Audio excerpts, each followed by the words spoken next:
тохиолдуулан XTV студиэс үзэгчид та бүхэндээ бэлтгэн хүргэж буй манай өнөөдрийн хөтөлбөрт та бүхний үзэх дуртай Wow, Саятан, X музик зэрэг олон сонирхолтой нэвтрүүлгүүд таныг уйдах бай гэдэгт бид бүхэн итгэж байна.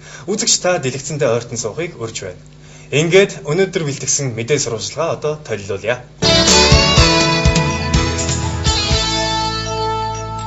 Нэгдүгээр амарч газарт өнөөдөр онцгой сайхан олон үйл явдлууд боллоо. Энэ нь тус амарч газарт 4 ихэр хүү төрсөн бол мөн энэ төрөхөд манай улсын нэгэн алдар зүйтэй одын ихнэр амарчжээ. Ингээд улсын багшийн их сургуулийн урдлын яг замын урд байдаг та бүхний сайн мэдэх Арслан дээгүүр Янсан аймгийн голын хашаан дотроо гоё эмгтэй хөшөөтэй нэг тийм за тэр хэвдэл байдаг нэг тийм эмнэлгээс манай аглан мөхгөл нар газар дээрээс шууд сурвалжлага хүргэх гэж байна.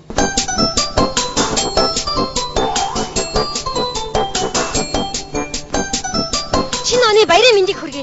За ингээд та 31-ний өдөр 4 ихэр хүүхэдтэй болоо таны сэтгэл ямар вэ? Сэтгэл ачаа сайхан байна. Шинэ оны басхандаж би 4 хүүхэдтэй боллоо. Би бүхэн. Би 4 сайхан бүх хүүхэдтэй боллоо гэж бодож байна. Миний ихнийч надад ачаа сайхан мэдээ байлаа та. Тийм ээ. Энэ над үнэхээр сайхан үйл явдал чинь. Та ингээд 4 ихэр хүүхэдтэй боллоо. Ингээд таны талдуу ихнэрийн чинь талд ихний удам би манай ихнэрийн талч байхгүй, миний талч байхгүй.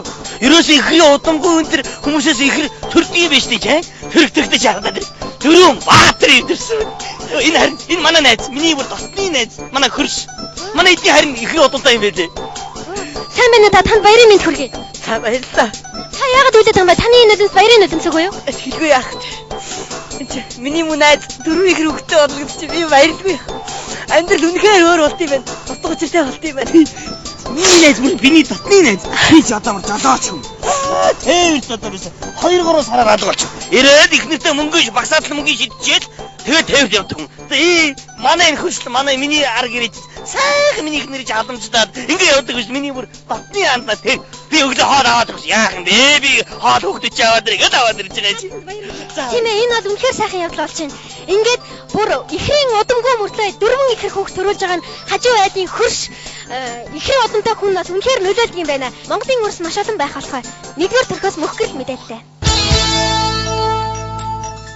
Ихчээ та байж л та. Ихчээ та нэг хүн төрсөн юм биш үү? Та нэг ганц хоёргаа сул өчөлтөө үлчээ. Ихчээ тон ихмөө юм плиш ихчээ чи ямар?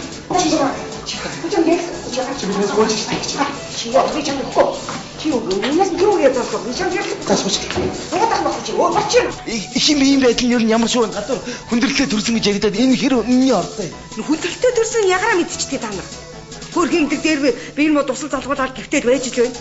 Би танд ямар ч ярилцлага өгөхгүй мэдөө. Тэр хүний ямар байгааг би мэдээлэх шалгуу танд. Би мэдээлэхгүй. Ихчээд ийм бас нэг сонирхолтой юм байгаа юм л. Хитэн хил төрсөн бол би өөр тандтай харьцахгүй. Надаас эсрэг хөлгөөхсөн битгий ярилцлага өгөөрэй гэж бүр өөрсдөө надаас бүр гүйс юм мэдөө.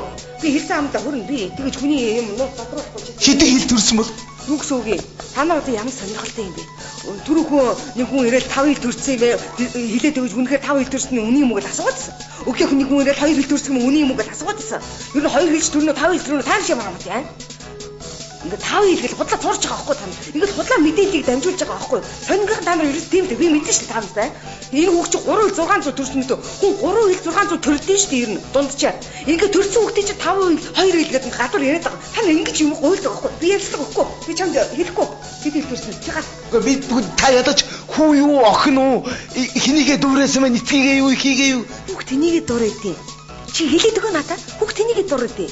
Хүүхд анхны хүүхд чи эцгийгээ дуурайдیں баа. Эцгийгээ дуурайсан өөр матас гол цагаан гэдэг чи гал. Чам юу ч ярихгүй. Чам мэдээлэл өгөхгүй. Үгүй ихчээ та байж л та. Ер нь одоо энэ эмнэлэгт эхнэргээ явж байгаа хугацаанд нөхөр нь хэр сэтгэл тавьж ирэж вэ? Чи ямар сони юм асууд сэтгэл тавихгүй эцэг гэж ямар юм бэ те? Тэр чи өдрөө 3 ирж идэр эцэг чи мэдөө. Эхнэрээ ирэхэд 3 ирээд шүү өөр юмд. Танд хэд ирэх юм? Хэд ирж байгаа нь би танд хэлэхгүй. Нуу замраг нь ирж гэнэ нуу замрагтай байсан нэ дэргээд юм гадуур энэ үнэн үү? Дөнгөж төрсөн амт чи ямар нэг нуу замраг байдгийг вэ? Ямар нэг нуу замраг байдгийг хэлээд чи. Нуу замраг гэж юу юм мэдөө?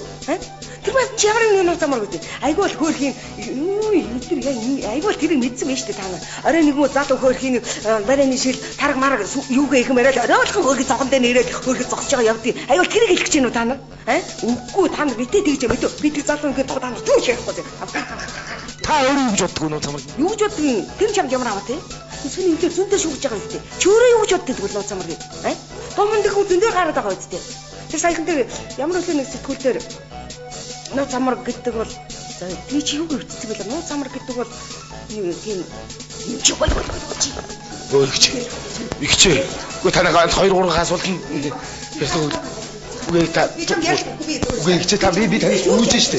Үгүй би танаас гүйж штэ. Би ажлаа алдаа би. Алдаад тахмахгүй би чамд үгүй гэсэн үг гэж байгаа. Тус төрхийн нэг чимчээс энэ тухай ам алдуулж чадсангүй. Нэгдүгээр амарчаас аглуу мэдээллээ. Өнөөдөр нийслэлийн нэгэн дүүргийн шүүх танхимд маш сонирхолтой элэг амаар шүүх хуралдаан болж өнгөрлөө. Энэ нь өвлийн үгэн байдаггүй талаарх маргаа юм. Эргэн өвлийн үгэн байдаггүй гэж хэлснийхээ төлөө ял сонсохор болсон байна. Энэ тухай мэдээллийг манай сурвалжлагч Шулга Огийн мэдээлэх болно. Шулга оюун чимэг мэдээлнэ. Сурвалжлагч оюун чимэг мэдээлэх болно.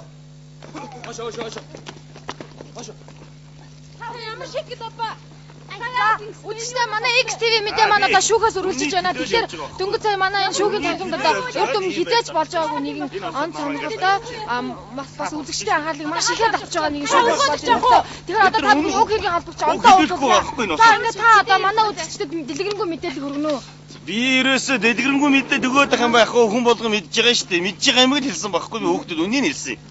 Өвлийн өвгөн аав орчлон дээр яг тийм жинхэнэ хүн байдгүй маа гэж хүүхдүүд үнийг хэлсний төлөө одоо намайг гээд цагаргааны арга хэмжээ аваад одоо ингээд саатуулах чинь шүү дээ. Хүүхдүүдийг үннээр нь хүмүүжүүлэх ёстой шүү дээ. Үнний төлөө өвлөөгөө аав гэж байдгүй дээ байхгүй. Тэр байдаг юм хэрэг байдгүй гэдэг юм. Өвлөөгөө хаа гэдэг? Хаана гэдэг? Хөдөөгийн хэлэх гэж. Өвлөөгөө тачи өвлөөгөө гараад чи. Хаана дугаач. Уг хэргийн байцаагч Баатаргуудаа уулзах гэж байна. Та одоо дэлгэрэнгүй үнэн мэдээлэл одоо манай Байдаг тийм ээ. Байд юм аа. Эргэн онон бол одоо хэвлэл мэдээллийн хэрэгсэл болон телевизийн хэрэгслийг ашиглаж бол арт түмний хүүхдүүдэд бол өвлийн үгэн байдгүй гэдэг мэдээллийг бол тараасан байгаа. Энээс үүдэж одоо хүүхдүүдийн сэтгүүд одоо хүүхдүүдийн ертөнцийг үзэх үзэлд бол бас жоохон юм муухай нөлөөлсөн гэдэг үднээс захиргааны хариуцлагын хуулийн дагуу бол 90 ононд 500 мянган төгрөгөөр торгож шинэ жил дуустал бол одоо